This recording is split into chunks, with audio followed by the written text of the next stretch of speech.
জঙ্গলে রাস্তা আটকে দাঁড়িয়েছিল গাড়ি, ধাক্কা দিয়ে গাড়ি সরিয়ে রাস্তা ফাঁকা করল গজরাজ।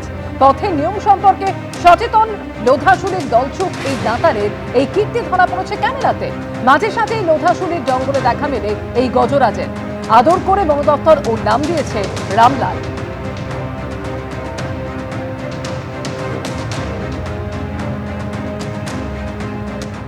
আবহাওয়ার খবরে চোখ রাখবো। দক্ষিণবঙ্গে আজও গরম, আর রবিবার পর্যন্ত চলবে এই চরম অস্বস্তিকর আবহাওয়া।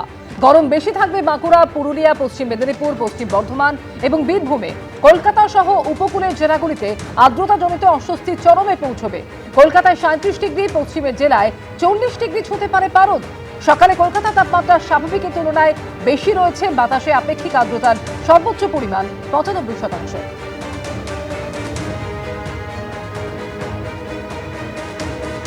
তবে এরই মধ্যে উত্তরবঙ্গে দফায় দফায় ভারী থেকে অতি ভারী বৃষ্টির সম্ভাবনা।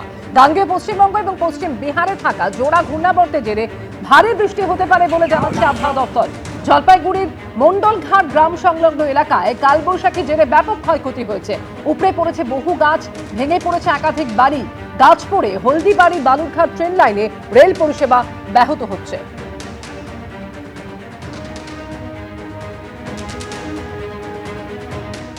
আজ সকাল থেকে আমাদের নজর রয়েছে ফলতার দিকে। ফলতায় আজ পুরো নির্বাচন এবং ফল ঘোষণা হবে 24শে মে অর্থাৎ আগামী রবিবার।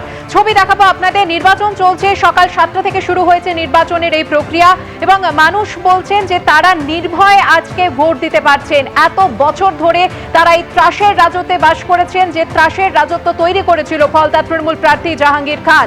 ভোটের ঠিক 48 ঘন্টা আগে ভোটের ময়দান থেকে নিজেকে সরিয়ে নিয়েছেন জাহাঙ্গীর খান। আর আজ সকাল থেকেই দেখা যাচ্ছে যে কনফিডেন্স বিল্ড আপ করছে কেন্দ্রীয় বাহিনী জওয়ানরা এবং সেই সঙ্গে পুলিশ এবং সেই সঙ্গে নির্বাচন কমিশনের তরফ থেকেও কিন্তু তৎপরতা অবলম্বন করা হয়েছে।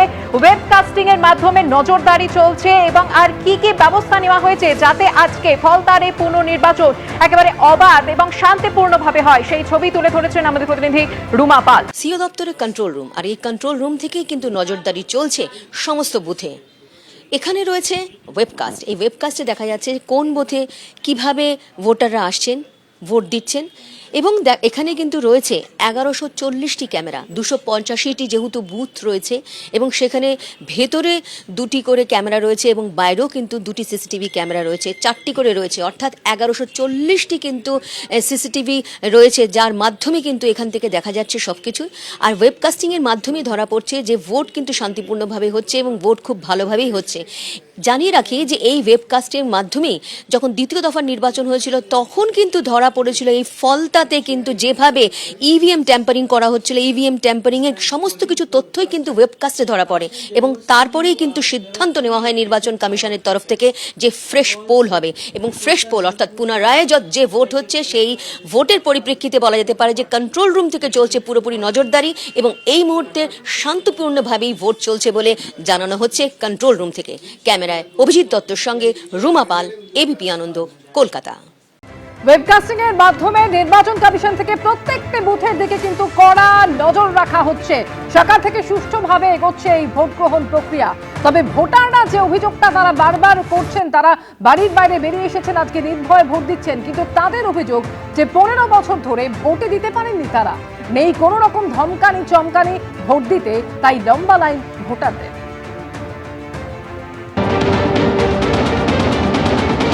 আজকে ভোট দিলেন?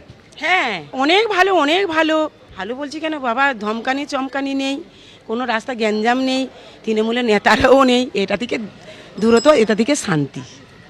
হ্যাঁ, ভোট দিতে এলে ওখানে দাঁড় করিয়ে বলতো এই যেটাই ভোট দিবে, দুইয়েতে ভোট দিবে না, যেন ভুল হয়। যদি এতে 3-এ যদি ভোট দাও তাহলে দেখে নেবো, এইরকম নানান রকম মানে বলতো। আজকে রাস্তার পরিস্থিতি কেমন? আজকাল খুব ভালো, ভীষণ ভালো। হাসি মুখে ভোট দিন? একদম একদম একদম একদম হাসি মুখে ভোট দিয়েছি, একদম একদম ওকে ওকে। এর আগে মানে আমি হচ্ছি গত 29 তারিখের ভোট কি শুধু, নাকি তার আগেও আপনাদের ভোট? আগেও এরকম হয়েছে, আগে তো ভোট দেওয়াই হয়নি, 21-এ তো ভোট দেওয়াই হয়। বছর ধরে আমরা ভোট দিতেই পারি না, 15 বছর ধরে আমরা ভোট দিতেই পারি না। কি বলতো? ভয় দেখাতো, হুমকি দিত, তোর ছেলেপুলেরা রাত ভিতরে ঘরে আসবে, লোক দিয়ে ওদের মারবো, এ করবো, তোদের ঘরে ঢুকে মেয়েদের টেনে নিয়ে যাবো, এরকম ভয় দেখাতো।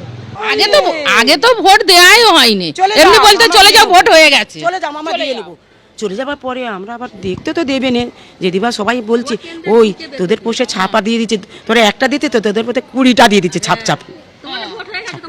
চলে যাও চলে যাও। তৃণমূলের লোকেরা, সব তৃণমূলের লোকেরা। তৃণমূলের নেতারাই করতো, এছাড়া কে করবে?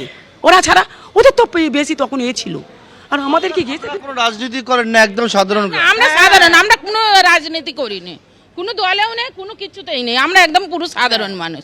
ভোট কেন্দ্রে ঢোকার সময়তেই চোখ বের করে দিল। কবে 29 তারিখ? হ্যাঁ, এইবার এই প্রথমে যে ভোট হলো, এই ভোটটা দিতে দেয়নি।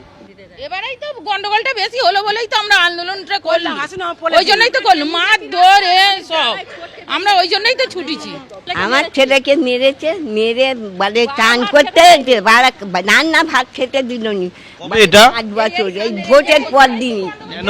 পর দিনই বিজেপি করে না, তৃণমূল থেকেই বলেছিল ওকে দায়িত্ব যে তুই থাকবি, ও থাকেনি বলে ওই জন্যে নিয়ে যে মেরেছে, মেরে আর ওই রকম করে বলে চলে। অর্থাৎ এক একজনের এক এক রকম অভিজ্ঞতা, এবং সকলে যে বিষয়টা বলছেন তাদের মধ্যে ভয়টা কাজ করতো, এবং আজকে তারা বলছেন ভয়হীনভাবে তারা এত বছর এই হাসিমনগর এলাকার বাসিন্দারা বলছেন তারা কিন্তু ভোট গ্রহণ কেন্দ্রে এসছেন এবং নিজের যে ভোট সেটা তারা প্রদান করলেন। এবিপি আনন্দ, এগিয়ে থাকে, এগিয়ে রাখে।